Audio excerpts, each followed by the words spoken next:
Welcome to another episode of Kiwi's Cooking Crew. Today what I have for you is some flavorful roast beef with the veggies and a nice gravy that goes with it.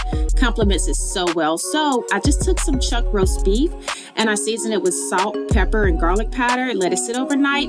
And now you just want to brown all four sides of that roast beef, still in that flavor. So now you're going to add your sauteed onions, celery, and your fresh garlic to the pan.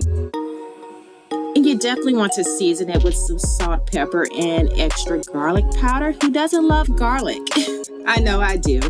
So once you get everything all good and seasoned up there, you're going to add some more seasoning. Now, this other seasoning is like a meat seasoning. It's really good.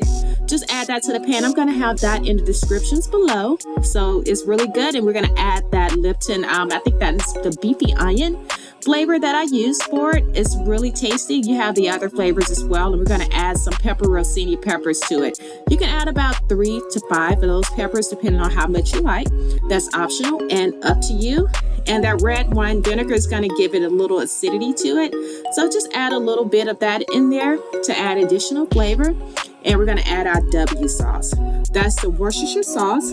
I know I butcher it up every single time. And you're also going to add your beef broth as well as your beef consommé. And I went ahead and added a little more beef broth because you do want to get that beef covered just a little more.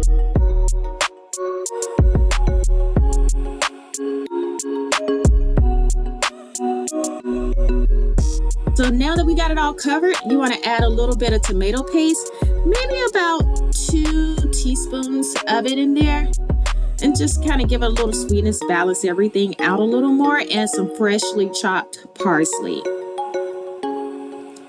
Now what we're going to do, we're going to go ahead and just get our other veggies added in there. You're going to add in your potatoes. I use the red potatoes. And now once we get those red potatoes added in, gonna add just a stick of butter. You're gonna add your mushrooms as well as your carrots in there and get it all covered. Let it cook for a few hours. And now you have your delicious roast beef. It is so good. So if you like what you see, just make sure that you like, subscribe, comment, share with all your friends. And until next time, bye.